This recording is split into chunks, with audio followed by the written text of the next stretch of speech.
Senator Joe Manchin, Democrat of West Virginia, on Wednesday said he would oppose a Democratic bill to guarantee abortion access nationwide, indicating that it was too broad to get his vote.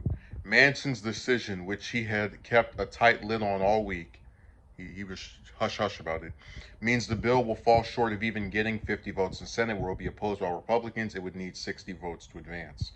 We're going to be voting for a piece of legislation that I will not be voting for today, Manchin told reporters.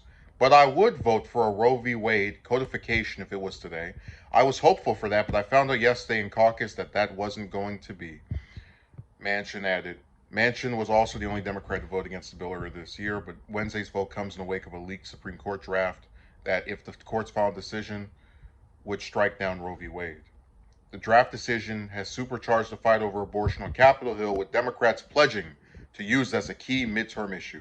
Democrats made changes to the bill from earlier this year to try to assange members of their caucus. Assange. I don't even. They heal these grammatical errors. In a win for that effort, holdout Senator Bob Casey, Democrat of Pennsylvania, announced this week that he supported the substance of the revised bill. They removed a non-binding finding section that, among other provisions, referred to restrictions on abortion as perpetuating white supremacy and called them a tool of gender oppression.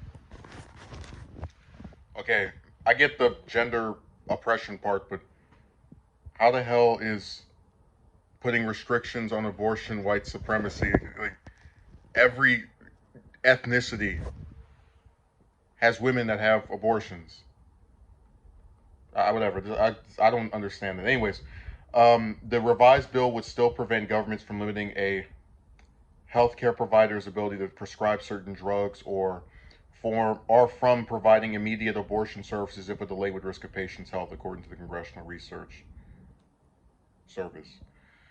So, nobody's really surprised by this, because you know what Manchin's main role and goal is to, even in situations where he can pretend to be a Democrat, be like a liberal person, because they mentioned the article, this would have needed 60 votes to pass. So even if he said, hey, I'm voting for this, he could have still secretly been against it, and then, it wouldn't have passed anyway, because all the Republicans are against it, including the few that I like.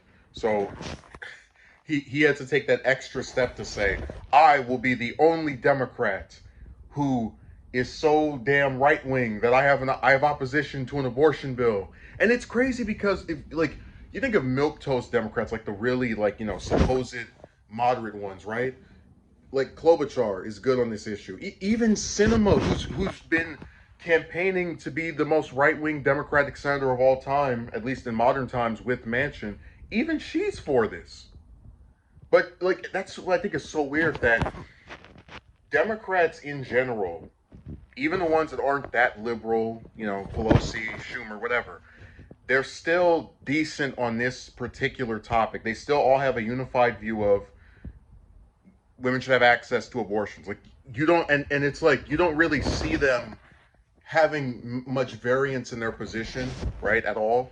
So for him to say, oh, this goes too far, well, hell, getting rid of Roe v. Wade goes too damn far for a lot of the people. Oh, this thing that you're doing because we're going to completely restrict abortions altogether is going too far. Not the restrictions of all abortions by striking down the case that made it legal in the first place. I mean, I don't get this guy at all, and I just hope that we're closer to his Senate tenure being over by him losing in West Virginia. But I'm not going to hold my breath. We get representatives like this because people actually like garbage such as this.